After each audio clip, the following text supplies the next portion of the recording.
गर्भात असताना आईच्या मनात जे विचार येतात त्याचा प्रभाव गर्भातल्या बाळावरती होतो. परंतु तसा विचार केला तर माझ्या बाबतीत थोडंसं उलटं झालं. म्हणजे चिन्मय जेव्हा गर्भात होता तेव्हा मला थोडासा उलटा अनुभव आला. म्हणजे तो गर्भात असताना माझ्या स्वभावामध्ये खूप बदल होत होते. म्हणजे मी खूप कॉन्फिडंट झाले, माझ्या म्हणण्यावरती मी ठाम असायचे. ॲडजस्टिव्ह नेचर होतं, परंतु एका प्रमाणात की हां आपण हे ठरवलं ना तर हे परफेक्ट आहे. उगीच दुसऱ्यांचं ऐकून आपले डिसिजन बदलणं वगैरे असं मी पूर्वीसारखं करायचं बंद केलं होतं.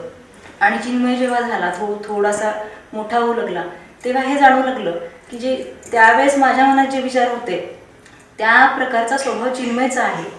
म्हणजे पूर्वीचं जे शास्त्र सांगतं त्यापेक्षा हा थोडासा वेगळा उलटा अनुभव मला आला की चिन्मय गर्भात असताना माझा स्वभाव बदलला होता आणि तो स्वभाव चिन्मयचा आहे असा एक वेगळाच अनुभव आला. आणि खरंच मला खूप आनंद होतोय की चिन्मयचा स्वभाव खूप छान आहे आणि त्या काळात जे माझ्या स्वभावात बदल झाले ते मला आता पुढच्या आयुष्यातही पुरत आहे. म्हणजे एक वेगळं नेचर माझंही तयार झालं. हे का झालं कसं झालं माहीत नाही, परंतु एक वेगळा अनुभव आला आणि मला शेअर करावासा वाटला सगळ्यांशी, म्हणून मी तो शेअर केला.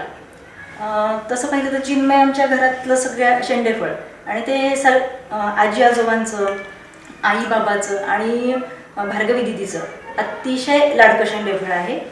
तो तसं खूप खोडकरही आहे, सगळ्यांच्या खोड्या काढतो तो, अगदी आजी आजोबांच्या सुद्धा. आणि सगळे ते आनंदाने घेतात, कोणीही त्याच्यावरती रागवत नाही किंवा काही नाही. तसा तो खूप समजूतदारपण आहे. कधीही असा टोकाचा हट्टीपणा करणार नाही. आपण त्याला समजून सांगितलं ना की तो समजून घेणार. ठीक आहे मग आई आत्ता नको ना, ठीक आहे आपण परत करूया. कुठल्याही गोष्टीला तो असं हट्ट धरून बसत नाही. समजून सांगितलं की समजून घेतो. म्हणजे अगदी लहान असल्यापासूनचाही त्याचा हा स्वभाव आहे. हा गुण लहान मुलांमध्ये सहसा दिसत नाही, परंतु तो चिन्मयमध्ये आहे. ह्या गोष्टीचं मला खूप कौतुक आहे त्याच्यात. दुसरी गोष्ट सांगायची झाली तर एवढ्या लहान वयात कुठली मुलं असं ठरवत नाहीत की मला पुढे जाऊन काय व्हायचं आहे, किंवा आम्ही कधीच असं मुलांकडून अपेक्षा केल्या नाही की तुला काय व्हायचं वगैरे असं कधी विचारत नाही. परंतु चिन्मय स्वतःच एवढ्या लहान वयात तेही म्हणतो की मला सायंटिस्ट व्हायचं आहे. म्हणजे टी व्हीवरचे काही डिस्कवरी प्रोग्राम्स असतील किंवा दीदी काही बुक्स घेते वाचते ते बघून त्याला असं वाटतं की ह्यातलं खूप छान आहे हे नॉलेज, हे आपण वाढवलं पाहिजे. म्हणजे या बाबतीत एक छोटीशीच गोष्ट पण म्हणजे खूप परिणामकारक वाटली मला, ती ही की लॉकडाऊनमुळे मुलांना खूप वेळ मिळाला. तर त्या दरम्यान चिन्मयनी यूट्यूबवरतून ग्रह ताऱ्यांचा अभ्यास सुरू केला. म्हणजे त्याला वाटेल ते तो व्हिडिओ शोधायचा आणि सोलर सिस्टीम काय आहे ह्याच्याबद्दल जाणून घ्यायचा. मराठीत माहिती नाही मिळाली तर इंग्रजीमधली तो मला विचारायचं की आई हे काय आहे मला सांग. आणि त्याबद्दलची मराठी पण पुस्तकं त्यांनी आणायला लावली आम्हाला. त्यातनं ती ग्रहताऱ्यांची चित्र पाहून सोलर सिस्टीम काय आहे हे समजून घेतलं आणि एका वहीमध्ये त्याचं त्यांनी स्वतः संपूर्ण सोलर सिस्टीमबद्दलची माहिती लिहून काढली. सगळ्या सोलर सिस्टीमची त्यांनी चित्र काढली. फक्त आपली सूर्यमाला नाही तर बाकीच्या काही सूर्यमाला विश्वात ज्या आहेत त्यांच्याबद्दलची सुद्धा माहिती त्यांनी कलेक्ट केली, म्हणजे जी की मलाही नव्हती. हे असं दर्शवतं की खरंच हा पुढे जाऊन सायंटिस्ट वगैरे होईल असं एक आत्ताच जाणवतं. आणि जे त्या बाबतीत आम्ही सगळेच त्याला सपोर्टिव्ह राहू.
आमचा विवाह 24 डिसेंबर 2004 साली झाला आणि दिनांक 21 नोव्हेंबर 2006ला आम्हाला पहिलं कन्यारत्न झालं. तिचं नाव आम्ही भार्गवी ठेवलं आणि जवळपास 6 ते 7 वर्षानंतर म्हणजे 14 फेब्रुवारी 2013ला चिन्मयच्या रूपाने भार्गवीला भाऊ मिळाला आणि घरातला जो आनंद आहे तो अतिशय द्विगुणित झाला. चिन्मय हा लहानपणापासून अतिशय सुसंस्कारित आणि खऱ्या अर्थाने तो आमचं इन्स्पिरेशन आहे. आणि तो आल्यानंतर घरामध्ये जे वातावरण चेंज झालेलं आहे तर तो खऱ्या अर्थाने वयाने लहान जरी असला तरी सर्वांना समजून घेणारा, परिस्थितीजन्य निर्णय घेणारा असा हा मुलगा आहे. आणि आम्ही त्याचं 8व्या वर्षीच उपनयन संस्कार करण्याचं ठरवलं होतं. दिनांक 27 मे 2020 हा मुहूर्त आम्ही निश्चित केला होता, परंतु महामारीच्या संकटामुळे तो मुहूर्त काही साधू शकला नाही.